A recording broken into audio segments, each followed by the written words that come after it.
Paper ठीक था, वही एक्सपेक्टेड लाइंस पे था, जैसे प्रीवियस ईयर में जैसे आता है, मतलब सब वैसे ही था। यहाँ पर इस बार थोड़े टेक्नोलॉजिकल क्वेश्चन ज़्यादा थे, मतलब पेपर में ऐसा लग रहा था जैसे AI, cyber cell, IT, Naxalism, तो यही सब भरा पड़ा था। केस स्टडी एक बहुत अच्छी आई थी, मतलब कि one of the best case study जो मिली थी, जो एकदम रियल लाइफ टाइप थे। नहीं, इसमें ज़्यादा टाइम नहीं मिलता आपको रफ करने का, क्योंकि एक तो पेपर लेंथी है, उसके ऊपर से जो क्वेश्चंस रहते हैं वो पूरे कॉन्टेक्स्ट के साथ आते हैं, फिर क्वेश्चन लास्ट में आता है। ओके, सो अभी आप जीएस पेपर 4 दे के आ रहे हो, तो कैसा रहा? पेपर ठीक था, वही एक्सपेक्टेड लाइंस पे था, जैसे प्रीवियस ईयर में जैसे आता है, मतलब सब वैसे ही था। यहाँ पर इस बार थोड़े टेक्नोलॉजिकल क्वेश्चन ज़्यादा थे, मतलब पेपर में ऐसा लग रहा था जैसे AI, cyber cell, IT, Naxalism, तो यही सब भरा पड़ा था। मतलब इस बार जैसे जो एथिकल शायद जो डेफिनेशन वगैरह पूछते हैं ना, जैसे इमोशनल इंटेलिजेंस, प्रोबिटी, तो ये डेफिनेशन तो इस बार पूछी नहीं, इस बार कोई डेफिनेशन का क्वेश्चन नहीं था। बाकी सब वही कोर्ट्स वाले जो क्वेश्चन आते हैं वो तो थे ही, बाकी सब थोड़ा टेक्नोलॉजिकल ज़्यादा था कि कैसे जो टेक्नोलॉजी जो हम इम्प्रूव कर रहे हैं वो कैसे एडमिनिस्ट्रेशन को और एफिशिएंट बनाएगी। उसी बेसिस पे केस स्टडीज़ भी थी। केस स्टडीज़ भी एक फार्मास्यूटिकल्स पे थी, मेडिकल एथिक्स पे थी, और आपका यही एक एआई टेक्नोलॉजी पे थी, और वही जो एक्सपेक्टेड लाइंस पे आती हैं, सस्टेनेबल डेवलपमेंट वर्सेस ग्रोथ, तो नहीं सब पे आया था। ओके, सो आपके अकॉर्डिंग कोई भी केस स्टडी या क्वेश्चन अनएक्सपेक्टेड नहीं आए थे? हाँ, नहीं, अनएक्सपेक्टेड तो वैसे कोई नहीं था, सब वैसे ही आए थे, कोई अनएक्सपेक्टेड नहीं था। एथिक्स में तो सब ऐसे ही आते हैं। ओके, सो सारे क्वेश्चंस आपको बन गए थे? हाँ, मेरे सारे तो नहीं बने, लास्ट वाला मेरा आधा रह गया, तो लास्ट वाला हाँ, तो सारे तो नहीं। शुरू की मतलब केस स्टडीज़ 3 थोड़ी लेंथी थी और 3 छोटी छोटी थी, तो वो छोटी वाली शायद मेरी लास्ट वाली थोड़ी सी रह गई, वरना पेपर डुएबल था, मतलब कोई ऐसा वो नहीं था। और आप जीएस से भी थोड़े बहुत पॉइंट्स उठा सकते थे, जैसे एआई वगैरह पे क्वेश्चन आया था, नारकोटिक्स पे, नक्सलिज्म पे आया था, और आपका साइबर सिक्योरिटी पे आया था, थोड़े ट्राइबल्स इशूज़ वगैरह पे, जैसे जो नक्सलिज्म में ट्राइबल इशूज़ वगैरह होते हैं तो उन पर आया था, तो बस यही था। राइट, जैसे कि आपने चारों जीएस के पेपर दे दिए, तो अभी ओवरऑल आपको लेवल इस बार कैसा लगा लास्ट ईयर के कंपैरिजन में? या लास्ट ईयर के कंपैरिजन में इस बार मेरे को थोड़े क्वेश्चन अनएक्सपेक्टेड ज़्यादा लगे, मतलब करंट तो, मतलब जैसे हम करंट पढ़ के जाते हैं ना कि सोचते हैं कि ये एक्सपेक्टेड क्वेश्चन आएगा, पर ऐसे कोई आया नहीं कुछ करंट से, मतलब वही थोड़ा मतलब आउट ऑफ द बॉक्स थोड़े क्वेश्चन मेरे को लगे, जैसे वो एस्ट्रॉयड वाला क्वेश्चन GS3 में आया, और तो मतलब यही रहा इस बार का। ओके, मतलब इस बार मेरे को लगा कि शायद थोड़ा कन्वेंशनल से थोड़ा शिफ्ट हुआ है मतलब PYQ फोकस भी था, ऐसा नहीं था, मतलब डुएबल क्वेश्चन भी थे, कुछ कन्वेंशनल भी थे, तो वही। ओके, सो आपने जैसे चारों जीएस दिए, तो सब में सही से अटेम्प्ट कर पाए क्वेश्चन, है कभी कभी छूटा है? मेरा थोड़ा GS3 में थोड़ा रह गया था, वरना बाकी तो ठीक गए। GS3 में थोड़ा छूट गया था, बाकी सब में, क्योंकि GS3 की शायद मेरी प्रिपरेशन उतनी अच्छी नहीं थी। कौन सा अटेम्प्ट था आपका? सेकेंड अटेम्प्ट, पहला मेंस। और मीडियम ऑप्शनल क्या है? Medium English, optional history. History optional है। तो अभी आप GS4 देकर आ रहे हो, कैसा रहा पेपर आपका? GS4 देखा जाए तो इस बार पूरे मेंस के पेपर में जो एक पैटर्न ये है कि क्वेश्चन में सब क्वेश्चंस, मतलब क्वेश्चन विद इन क्वेश्चन बहुत ज़्यादा ऐड कर दिए गए हैं, ताकि 10 नंबर या 15 नंबर जो भी सवाल हो उसमें आपको लिखना बहुत सारा पड़ेगा। ओके, सो आपने सारे क्वेश्चंस अटेम्प्ट कर दिए? ऑलमोस्ट कुछ तो क्वालिटी से कंप्रोमाइज़ करना ही पड़ता है, कुछ पे अच्छा जाता है, Right. कई में आधा, कई में थोड़ा बहुत, हाँ, कई टाइम में कंस्टेंट जैसे, रहता है बहुत। हाँ, राइट। सो जो पेपर का लेवल था, एथिक्स के डिफ़िकल्टी लेवल, तो कैसा लगा आपको? एथिक्स के पेपर में एक्चुअली डिफ़िकल्टी लेवल है, सब कुछ कह नहीं सकते, क्योंकि इसमें फैक्ट बेस्ड नहीं है, आपको खुद ही सोचना है क्या लिखना है क्या है। आप जितना ज़्यादा कोट्स कर सकते हो या स्कॉलर्स एकेडमिक्स को, उतना आपके लिए अच्छा रहता है। ओके, जो केस स्टडीज़ वगैरह थी, तो आपके अकॉर्डिंग चैलेंजिंग रही किस तरीके की? केस स्टडी एक बहुत अच्छी आई थी, मतलब कि one of the best case study जो मिली थी, जो एकदम रियल लाइफ टाइप थे, नक्सल वाली कुछ थी, वो बहुत अच्छी केस स्टडी थी। ओके, और जो एथिक्स के जनरल क्वेश्चंस रहे, वो जनरल- किस टाइप के रहे? जनरल क्या क्वेश्चंस- करंट से रिलेटेड चीज़ें? क्वेश्चंस भी काफ़ी लेंदी थे, करंट अफेयर का उनमें काफ़ी ज़्यादा वो था, BNS से रिलेटेड भी क्वेश्चन आया हुआ था, भारतीय न्याय संहिता से ज़्यादा, बाकी क्वेश्चन ठीक ही थे। अच्छा, जो केस स्टडीज़ आपने पहले प्रैक्टिस कर रखी थी, तो उससे हेल्प हुई है? जनरली जो GS पेपर 4 है एथिक्स का, इसको स्टूडेंट लाइटली लेते हैं कि इसमें जनरली जो हमने ओवरऑल चीज़ें पढ़ रखी होती है, उसी से रिलेटेड एक अच्छा सा आंसर बना के लिखना होता है, right?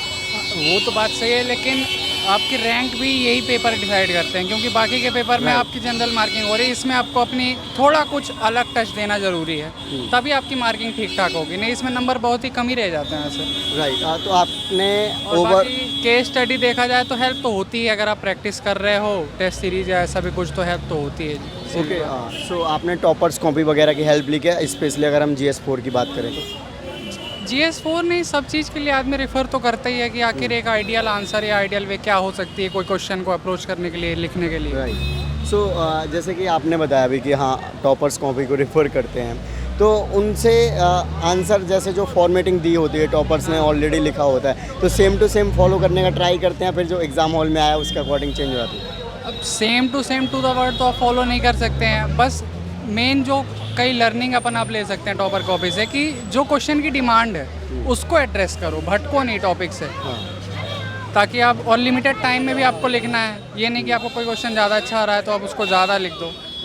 Giving time and priority to each and all subject is very necessary. Okay, so आपने आज चारों GS के पेपर दे दिए, तो सारों के क्वेश्चन आपने टाइमली अटेम्प्ट करे, किस तरीके से? देखा जाए तो मेरा पहला मेंस था, अभी मतलब उतना तो नहीं था, नया नहीं है, लेकिन काफ़ी सही था एक्सपीरियंस। क्वेश्चन अटेम्प्ट करने की कोशिश की जितने हो पाए, जितने ज़्यादा मतलब क्वालिटी आंसर, कुछ में तो कॉम्प्रोमाइज़ होता ही है। पेपर का डिफ़िकल्टी लेवल अब ऐसे क्या वो मैनेज किया जाए, हर साल आप एक्सपेक्ट करते हो UPSC से कुछ नया आएगा, कई सवाल ऐसे आएंगे जो किसी को भी नहीं बनेंगे, तो दैट वाज नॉर्मल। ओके, जैसे कि पेपर जब आप अटैम्प्ट कर रहे होते हैं, फिर एग्ज़ाम हॉल में जब आप जो फर्स्ट रीडिंग करते हैं, रफ वर्क करते हैं, अब बाकी 3GS के पेपर में कंपैरिजन करूं और इसमें क्या डिफरेंट नज़र आता है? इसमें मेन ये है कि इसमें आपको फैक्ट और थॉट्स खुद से बनाने हैं। वही। बाकी के GS पेपर में आप डाटा याद करके आ सकते हो, या कोई स्कीम है, कुछ है, टॉपिक है, आप पढ़ सकते हो। अब इसमें अगर आप खुद के एग्जांपल दे रहे हो तो आपको क्वेश्चन या आंसर में क्वालिटी ऐड करता है। राइट।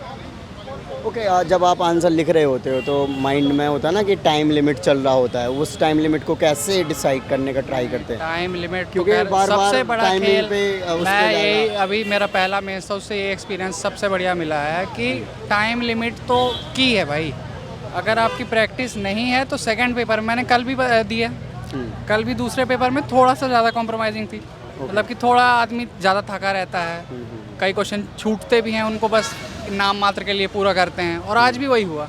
दोनों पहले शिफ्ट के पेपर से ही जा रहे हैं, लेकिन दूसरे वाले में आप एग्जॉस्टेड हो, थके हुए हो, तो चैलेंजिंग रहता है। स्टूडेंट 2 का शॉप, वहाँ से भी कुछ मैंने ऑर्डर किया। स्टूडेंट बुक शॉप, वहाँ से आप मंगा लेते थे तो वो लोग भेज देते हैं घर पे। स्टूडेंट बुक शॉप करके, तो मैंने वहीं से वो ऑर्डर किया था पार्सल। स्टूडेंट्स बुक शॉप करके है, उनके पास रिसोर्सेज की कोई कमी नहीं थी, काफ़ी टेस्ट सीरीज़ थी अलग अलग, और उन्होंने टाइम पे होम पे डिलीवर भी करा जब मुझे ज़रूरत पड़ी। स्टूडेंट बुक शॉप करके एक है, वहाँ से मैं अपने ऑनलाइन बुक्स वगैरह डिलीवर करा लेती थी। आप घर बैठे मंगवा सकते हैं स्टडी मटेरियल, जो आपको ये नंबर दिख रहा होगा, इस पर कॉल करें, आपको कोई भी टेंशन लेने की ज़रूरत नहीं है। चाहे आपको नोट्स चाहिए हो, बुक्स चाहिए हो, टेस्ट सीरीज चाहिए हो, करंट अफेयर्स चाहिए हो, या फिर जो भी आपको बुक्स या फिर स्टडी मटेरियल रिलेटेड चीज़ें चाहिए, आप कॉल करें इनसे और डिटेल में डिस्कस करके मंगवाएं। कोई भी टेंशन लेने की ज़रूरत नहीं है, जब तक आपके घर तक पार्सल नहीं पहुंच जाता है, हमारी रिस्पॉन्सिबिलिटी है। जय हिंद, थैंक यू। आपका नाम? मेरा नाम नवीन परियार। ओके, ऑप्शनल और अटेम्प्ट? जोग्राफी और English medium, right? English medium. Saket Raj Sahu, okay, और अटेम्प्ट? Fifth attempt. टाइम। अभी पेपर आप चारों GS के आपने दे लिए, तो अभी एथिक्स पेपर कैसा रहा आपका, ये बताएं सबसे पहले। एथिक्स पेपर अच्छा गया, मतलब पिछले बार जिस प्रकार मेरा बहुत ज़्यादा छूटा था तो वो नहीं हुआ है इस बार, तो इस हिसाब से पॉजिटिव है। ओके, मेरा भी इस बार कंप्लीट हो गया, इस बार तो पूरा पेपर। पिछले बार छूट गया था जब 2022 में दिया था, तब 3 केस स्टडी छूट गई थी, तो प्रॉब्लम हो गई थी। तो इस बार ये टारगेट था कि इस बार तो कंप्लीट करना ही हो, तो इस बार कंप्लीट हो गया था, 5 मिनट पहले ही हो गया था। 5 मिनट पहले ही हो गया। सो आप दोनों के सेकंड मेंस लिख रहे हो, राइट? सो ओवरऑल GS के अगर मैं पेपर पूछूं आपसे, उसमें कंपैरिजन करते हैं और इस पेपर का अलग माना जाता है थोड़ा सा, क्योंकि उसमें अगर आप रफ वर्क करते हो तो उसमें जो डाटा एग्जिस्टिंग है वो ज़्यादा हेल्प करता है, और इसमें आपका थॉट ऑफ प्रोसेस किस तरीके से काम करता है वो हेल्प करता है। तो इसका जो जस्ट आप जब पेपर स्टार्ट करते हो, जो रफ वर्क करना होता है, तो वो कैसे स्टार्ट करते हो इसका? नहीं, इसमें ज़्यादा टाइम नहीं मिलता आपको रफ वर्क करने का, क्योंकि एक तो पेपर लेंथी है, उसके ऊपर से जो क्वेश्चंस रहते हैं वो पूरे कॉन्टेक्स्ट के साथ आते हैं, फिर क्वेश्चन लास्ट में आता है, तो आपको सारी चीज़ पढ़ने में इतना टाइम लग जाता है कि आपको रफ वर्क करने का टाइम नहीं मिलता। फिर आप जो भी रफ वर्क है या फिर जो भी है वो आप पेपर पे ही करते हो, कीवर्ड्स को अंडरलाइन करना या फिर जो क्वेश्चन है उनको अंडरलाइन करना, बस यही हो पाता है। ओके, आप बताइए। इसमें यही है कि GS से तो काफ़ी अंतर होता है, मतलब अगर रिलेट करना चाहें तो ऐसे से रिलेट कर सकते हैं, क्योंकि जो हमारी लाइफ की जो वैल्यूज़ हैं उनको हमको लिखना होता है, तो इसीलिए एथिक्स में ज़्यादा रफ का कोई टाइम तो होता ही, टाइम तो बिल्कुल नहीं होता है क्योंकि लेंदी बहुत होता है, और इस बार और लेंदी आ गया पिछली बार से भी, क्योंकि क्वेश्चन जो थे उनका कॉन्टेक्स्ट पहले दिया हुआ था, पहले कम से कम टू लाइन्स जो कॉन्टेक्स्ट की थी, उसके बाद क्वेश्चन शुरू हुआ था, तो लगभग 4 से 5 लाइन का क्वेश्चन बन गया। तो इससे पढ़ने में टाइम ज़्यादा लगेगा, फिर लिखने में और लगेगा टाइम, तो और केस स्टडीज़ के लिए टाइम नहीं बचता। शुरू की केस स्टडीज़ भी लेंदी थी। केस स्टडीज़ क्या करंट से रिलेट करते हुए आई? केस स्टडीज़ करंट से तो नहीं था, एक था एआई से रिलेटेड क्वेश्चन था, एआई और एनवायरनमेंट को मिक्स किया था, तो वो क्वेश्चन थोड़ा करंट का कह सकते हैं। बाकी जो नॉर्मल उनकी चलती है एथिकल केस स्टडीज़ जो है, जैसे ड्रग्स के लिए मेडिकल एथिक्स की हो गई case studies, conflict of interest की हो गई, ये सब चीज़ें वही आई थी, कुछ नया नहीं। राइट। जैसे जब आंसर लिख रहे होते हैं तो वो जो टाइमिंग है वो देखना कैसे मैनेज करते हो आप? यहाँ मतलब घड़ी रखी है, उसके वजह उससे मैनेज कर लेते हैं, और फिर साथ में ये कि जितना नंबर का क्वेश्चन है आपको उतना ही पार्ट देना है अपने टाइम का उस क्वेश्चन को। जैसे एथिक्स 130 की थ्योरी पार्ट आता है, तो आप उसमें हाफ टाइम दे सकते हो, और 120 का केस स्टडीज आते हैं उसमें हाफ टाइम, तो 1.5 घंटे उसको और 1.5 घंटे इसको सेक्शन बी का। राइट। सो लास्ट ईयर जैसे आपने बताया था छूट गया था, इस बार क्या इम्प्रूवमेंट करे थे इन पेपर्स को लेकर आपने, क्योंकि लास्ट ईयर आपको पता चल गया होगा कि यहाँ पे कमियाँ रह रही हैं? पिछली बार जब किया था तो जो 10 मार्कर्स क्वेश्चन थे उनमें ज़्यादा टाइम दे दिया था, लगभग 2 घंटे के समय उसमें दे दिया था। तो अब इस बार फोकस किया जो ज़्यादा मार्क्स के उस पर फोकस करते हैं? शुरू तो मैंने फिर भी 10 मार्कर्स ही किया, पर उनको टाइम कम दिया। इस बार टारगेट बना के चला कि 1.5 घंटे के अंदर 10 मार्कर्स करना ही है, चाहे कुछ हो जाए, तो वो हो गया लगभग कंप्लीट। और फिर केस स्टडीज़ के लिए वही था कि 15-15 मिनट का टाइम उनको अलॉट किया गया है, तो उसमें हो ही जाना चाहिए, वो हो गया था इस बार। नहीं तो पिछली बार ये हुआ था कि केस स्टडीज़ के लिए टाइम नहीं बचा था, 1 घंटे बचे थे और 6 केस स्टडीज़ थी, तो उस हिसाब से फिर वो हुई नहीं, फिर छूट गई। तो इस बार केस स्टडी ज़्यादा चैलेंजिंग नहीं रही? नहीं, कि चैलेंजिंग नहीं थी, फेयरली सिंपल ही केस स्टडीज़ थी, और उसमें फिर केस स्टडीज़ में पार्ट 4 होते हैं, तो आपको लिखने में आसानी हो जाती है, क्योंकि आपको सिर्फ जो क्वेश्चंस की डिमांड है उसको ही मैच करना रहता है, बाकी चीज़ें अपने आप हो जाती है। राइट। जैसे इन्होंने अभी बताया था कि जो 10 मार्क का क्वेश्चन से लास्ट टाइम ज़्यादा दे दिया था, तो दोनों में टाइम मैनेज, जैसे जो थ्योरी वाले होते हैं और जो ऐसे 10 मार्क का क्वेश्चन हो, इनमें कैसे बैलेंस बनाते हैं? सेम वही कि हम मतलब डिवोट कर दो आप टाइम, पहले से स्ट्रेटेजी बना के जाओ पहले से कि आप इतना समय में इतना क्वेश्चन करोगे, और एक माइंडसेट, अगर माइंडसेट अपन बना के जा रहे हैं शुरू से कि मेरे को पूरा पेपर करना है, तो वो थोड़ा ईजी होता है, बल्कि ये सोच के जाना कि मेरे को सिर्फ हर क्वेश्चन को अच्छे से करना है। जैसे आपने अभी चारों जीएस के पेपर दे दिए, एक ऐसे का पेपर दिया, मेजोरिटी ऑफ कह सकते हैं मेंस के पेपर हो गए, क्योंकि अब ऑप्शनल बचे हैं, बाकी कंपलसरी पेपर है। Right. So I think decide किया जा सकता है कि इस बार जो पेपर के लेवल्स हैं वो कैसे हैं लास्ट ईयर के कंपैरिजन में देखा जाए? इस बार का लास्ट ईयर जब हमने दिए थे 2022 में, तो उसके कंपैरिजन में इस बार तो नॉर्मल सरल है, ठीक है। और पिछली बार के हिसाब से भी मतलब अब पैटर्न सब कुछ वही चलने लगा है, तो मॉडरेट इजी टू मॉडरेट ही कह सकते हैं क्वेश्चन पेपर को, तो ऐसा कुछ ज़्यादा हार्ड नहीं था, हार्ड लेवल ज़्यादा नहीं था उसका मतलब। ओके। सो आपके अकॉर्डिंग ओवरऑल पेपर आप भी सेम ही बोलोगे, सेम साथ साथ रहते हैं भाई? हाँ, मतलब क्वेश्चन सरल ही थे इस बार भी, और फोकस उनका अपने स्टैटिक पर रहा है, फिर उसमें ही थोड़ा उनने करंट को जोड़ा है। जैसे GS2 में देखो तो उनने लैंड रिफॉर्म्स से क्वेश्चन पूछा है, पिछले साल भी लैंड रिफॉर्म्स पे क्वेश्चन आया था, और PDS पे क्वेश्चन आया, बफर स्टॉक पे क्वेश्चन आया, और ये चीज़ें सिलेबस में दी हुई है, तो अगर आप सिलेबस ही प्रिपेयर करके चले जाओ, उससे ही जो कीवर्ड्स है वही सारी चीज़ें अगर प्रिपेयर करके चले जाओ तो इजी था पेपर। ओके, चलिए wish you all the best कि आप फाइनल लिस्ट में नाम बनाए और डबल डिजिट या सिंगल डिजिट में रैंक लेके आए।